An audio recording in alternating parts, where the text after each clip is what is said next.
Hi guys, this is Lada from Astrolada.com, and before I start with the monthly horoscopes for July, I want to make a short announcement that I will be doing a webinar for just £20, I think it's about $28, on the 14th of July, and this webinar will be about Jupiter going into Libra.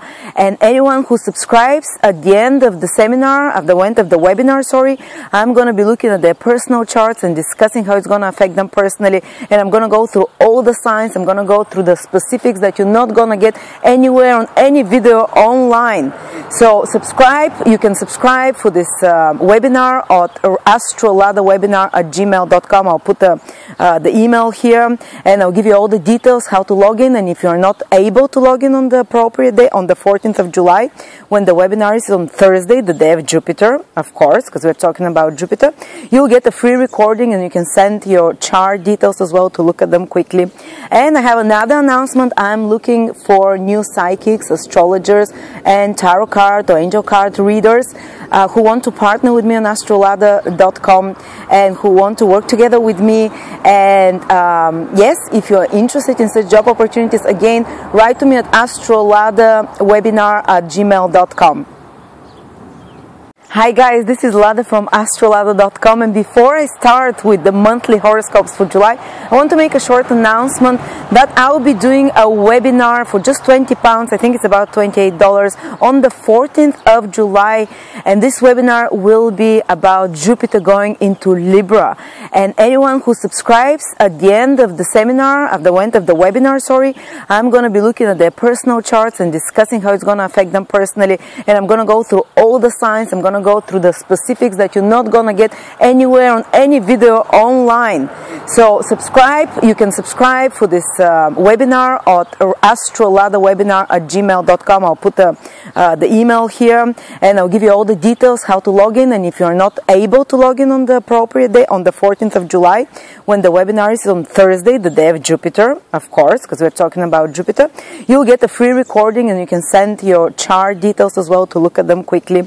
And I have another announcement. I'm looking for new psychics, astrologers, and tarot card or angel card readers who want to partner with me on Astrolada.com and who want to work together with me. And yes, if you're interested in such job opportunities, again, write to me at astroladawebinar@gmail.com.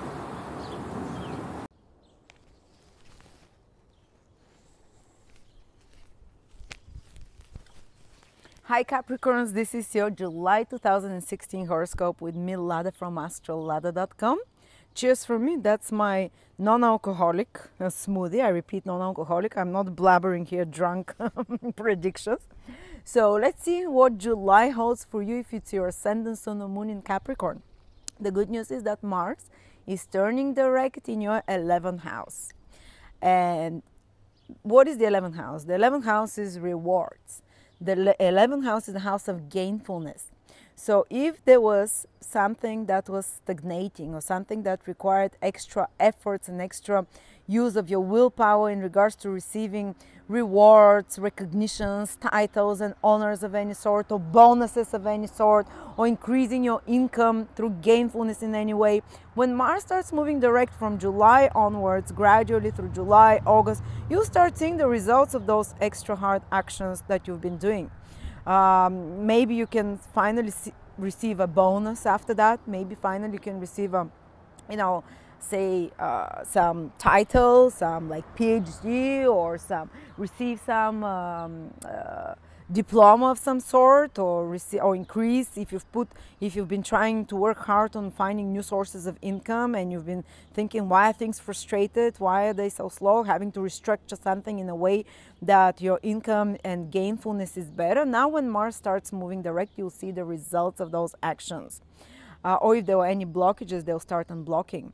Also, the 11th house rules our friendship and our social environment. So maybe Mars, while it was retrograde in the 11th house, it required to surgically remove certain social situations or social connections which were no longer productive for you. And when it starts moving directly, you'll be able to leave the past behind. Or if there were some complications in relationships with your friends, maybe escalations of some conflict, or maybe difficult period with such people, or in a social environment, or some groups, or with some groups or organizations, or with some network of people, which is all the 11th house, these will start resolving, and these will start moving ahead and improving. Okay, but Mars also rules for Capricorns. There, let's see, Mars rules your 4th house of family and property. So if you've been trying to resolve something with family or property, maybe to sell a property, maybe to find a new place, now when Mars starts moving direct, maybe to renovate, now things start moving ahead smoother, easier, without complications. Or if you've been putting a lot of hard work into your property or something, you start seeing the results of that. Or if there were some issues or complications with property or with family overall, these will start moving smoothly. Some conflict with family members, you can resolve them. Okay. That's the great news. There is another configuration happening in the sky. This is Saturn square. Saturn is your planet. Will be squared by Neptune. Saturn rules Capricorn. So that's a very important transit for you. It's very important because when your ruler, Saturn, is aspected for such a long time, June, July, August, September, constantly within 1 degree by the planet Neptune, and this will repeat again just in 7 or 8 years, that far away. So not just, but so far away, 7, 8 years, you're not going to feel this influence. So what this means is that Capricorns people, Sun, Moon, or Ascendant, they can feel this more Neptunian energy in their life. They can feel a little bit more the disciplinarian energy of Saturn can decrease. So like the universe requires you now to let loose a little bit. In the worst case scenario, you can succumb to more the negative side of Neptune, which is like more escapism tendencies, like if you like drinking, or if you like taking drugs, God forbid, you know, or if you're just maybe feeling a bit less motivated, a little bit more wishy-washy, a little bit more woolly. But that's the way the universe telling you to slow down a little bit, to take it easy a little bit, and that's for the whole of the summer, you know, till the end of September. And the universe is telling you to take a step back and think about your soul and let go and let God in many areas of your life. And you might feel a little bit confused, a little bit ambivalent about the direction you're supposed to go. But again, when Neptune aspects your planet, Capricorns, even if you have a lot of duties and responsibilities and you have to do them anyway, you have to find time and space for Neptunian activities, which is to kind of relax and to unburden, to escape reality through healthy ways. Maybe you might feel like sleeping more, maybe start reading books or escaping in a fantasy world, maybe hopefully not just playing computer games, but even if it's that, if you need the time, don't be too hard on yourself, you know. Don't be, you know, you might have maybe take time during those June, July, August, September, you know, those 4 months, take a time to go away and don't beat yourself for that. To go away on a far away, because Neptune naturally rules faraway countries and foreign places and overseas travel. So do something like that. So otherwise Neptune might manifest in self-sabotaging behaviors, like, you know, addictions, or I'm not saying you're gonna get addicted if you're not naturally addictive personality, but if you have this tendency, you might feel more inclined towards that. So find healthy ways to let go, healthy ways to maybe do something Neptunian in nature, which is music. Listen to more music. You might feel naturally inclined more to feel to more music, to do something more artistic, to do something more what is Neptune?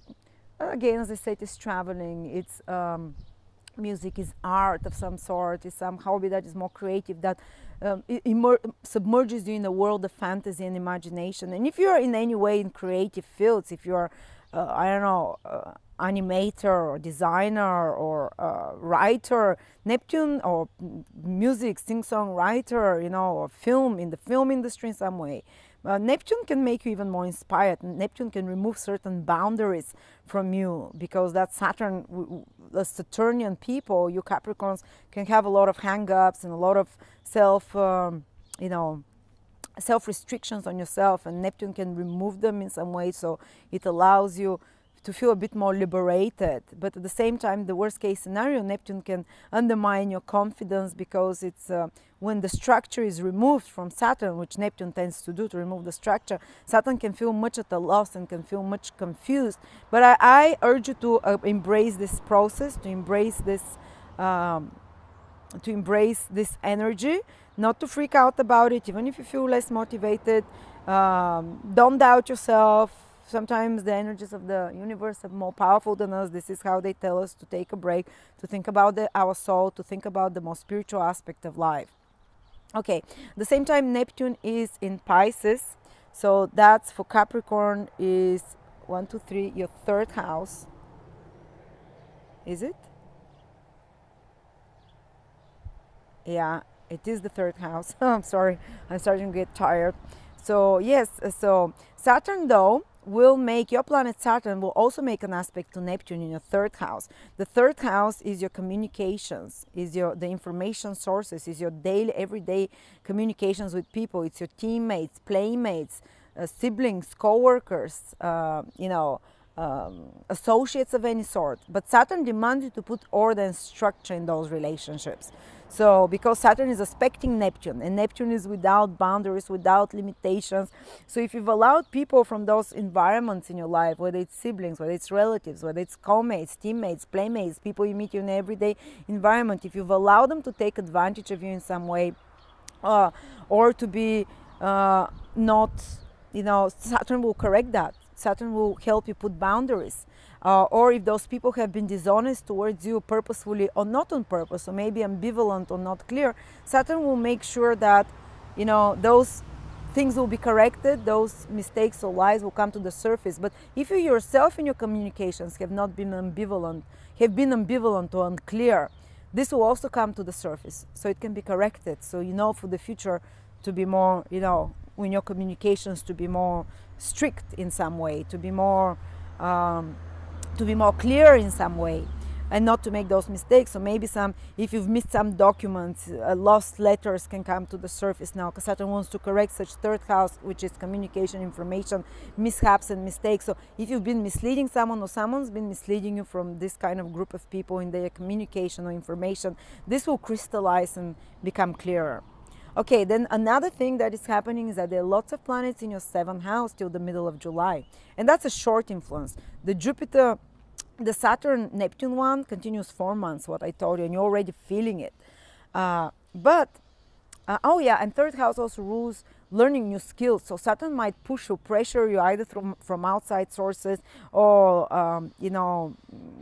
you yourself might push yourself to put more structure and organization in acquiring and perfecting certain skills of yours, or maybe acquiring new such skills in some way. Anyway, now just the quick influences just for July. Sun, Venus and Mercury in your 7th house. Priority for you will be relationships and relationships with partners or business partners. You might be having some renewal of contracts. You might be signing new contracts, which is the 7th house, making important promises to others. But these are beneficial because the planets in the 7th house are all positive, beneficial planets. So those of you who are single, when Venus transits their 7th house, they can meet someone. I'm not saying all Capricorns will meet the love of their life, but you can go on a date, you can get more attention from others, you can attract more pleasant, cultured people around you. Mercury, Venus are cultured, pleasant, diplomatic, more attractive planets.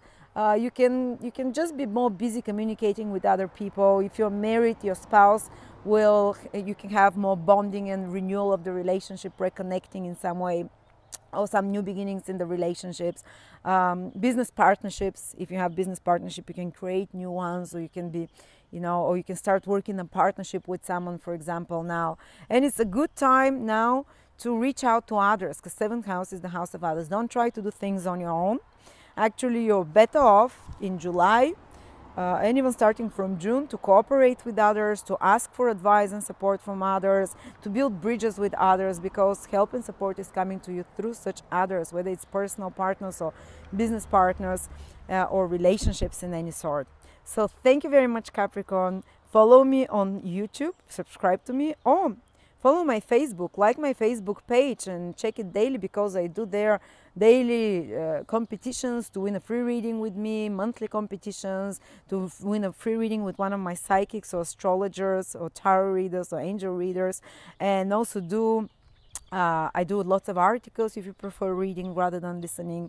I announce my webinars. I do a lot of reduced price courses, reduced price webinars, reduced price services of mine. So stay tuned. Thank you.